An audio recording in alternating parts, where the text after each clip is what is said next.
This is Shred, and it's time for the best music theory tutorial ever made. Reading notes, key signatures, intervals, scales, and chords. Everything the babes love. Now, you may have heard music theory is ultra hard and few can master it. False. You don't need music theory to make music, but theory will help you make better music and faster. Now, there's going to be a whirlwind of information in this video, so I'll leave the full tabs and musical analysis at my Patreon page below. Patreon is where you sell your immortal soul to me forever. In exchange, I'll offer you priceless metal music theory wisdom. So grab your axe and let's get to it.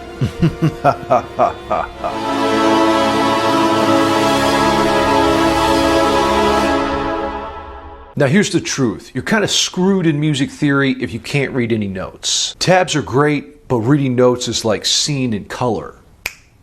The notes on the lines of the treble clef are E, G, B, D, and F. The most common acronym for learning these notes is every good boy does fine. But in my book, F stands for f. The spaces in between the lines are F, A, C, and E. Spelling the word face. Of course, F stands for fuck. The staff meeting. You're nothing but treble. All you do is bring us down.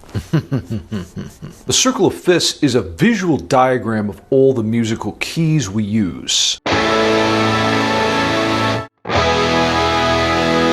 If you ignore this circle, your music will sound like shit and you'll die alone. 12 o'clock on the circle is the key of C, which has no sharps or flats. Move clockwise around the circle to get more sharps, aka black notes. Now, it's called the circle of fifths because there's a fifth in between each key. Every song you've ever heard, unless you listen to Arnold Schoenberg, can be explained using this simple diagram. Even less tonal music like death metal. Shout out to big necks everywhere.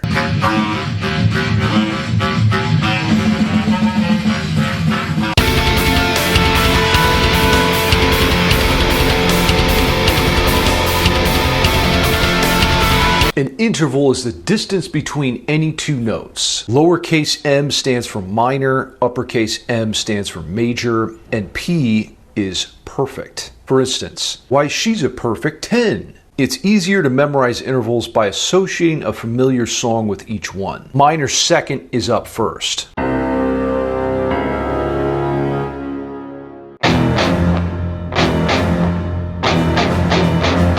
Look out for sharks. The major second or whole step is next.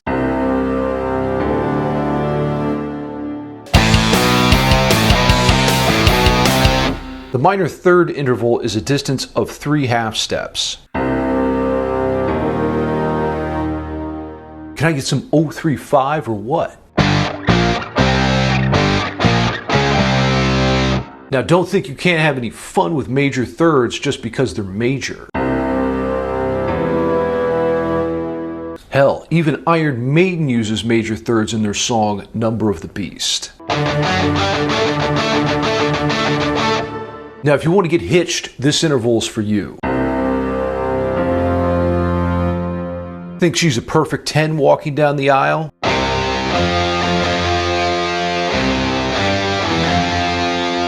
More like a perfect 4. The augmented fourth is my favorite interval of all. Dividing the octave exactly in half with 6 half steps, this interval is truly pure evil. Hit me, Tony.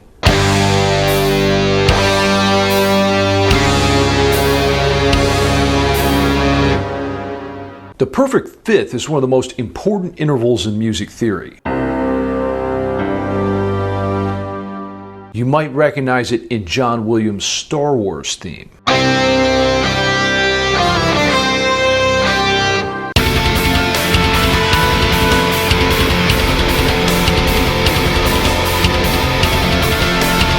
In the last movement of Mozart's Requiem, he used the ominous minor sixth interval.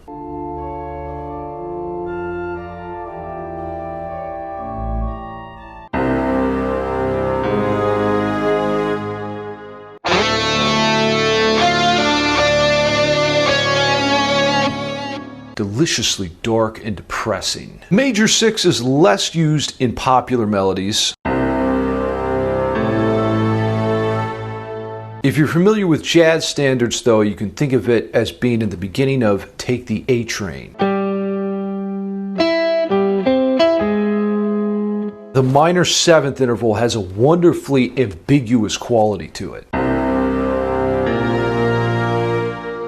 For some reason, it's got me thinking about chocolate.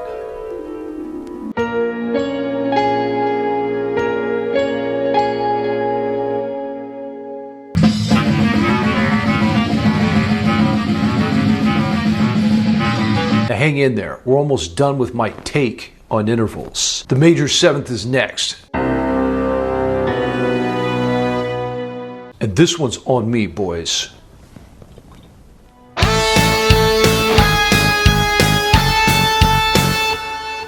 With the coronavirus picking up speed, this is no time to immigrate to China.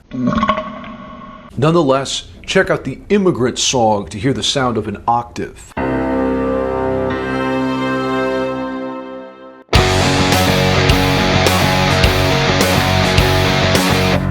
While you may be familiar with tipping the scales in your dating life, musical scales are often misunderstood. A musical scale is simply a way to connect two notes an octave apart. Let's start with the major scale.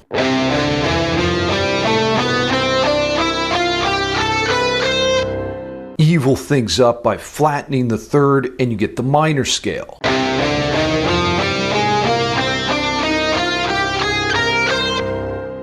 Hell, you could even make up your own scales if you wanted.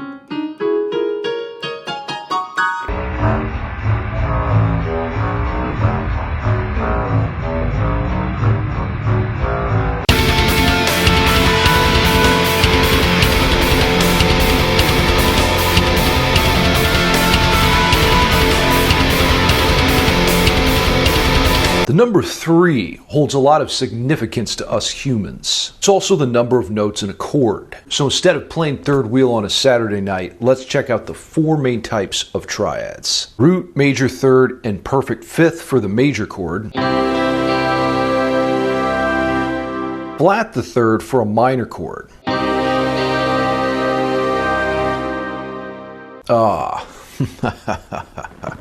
Much better. Now, word of caution before we proceed. The following triads are quite dissonant and evil sounding. If this video gets 666 likes, I'll play them for you. Well, by all means, let's proceed. One Yngwie J. Malmsteen is quite fond of diminished chords.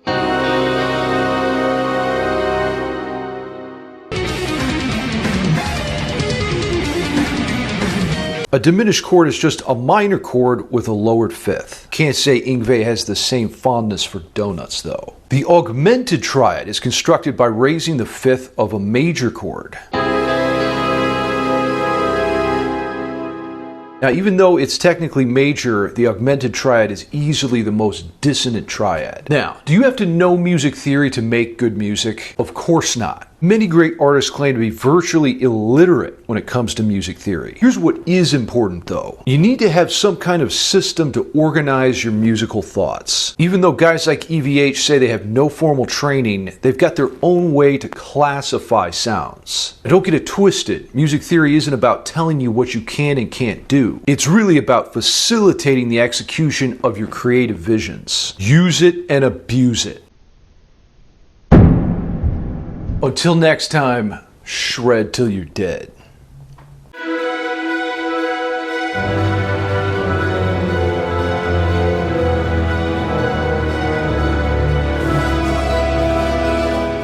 Ha ha ha.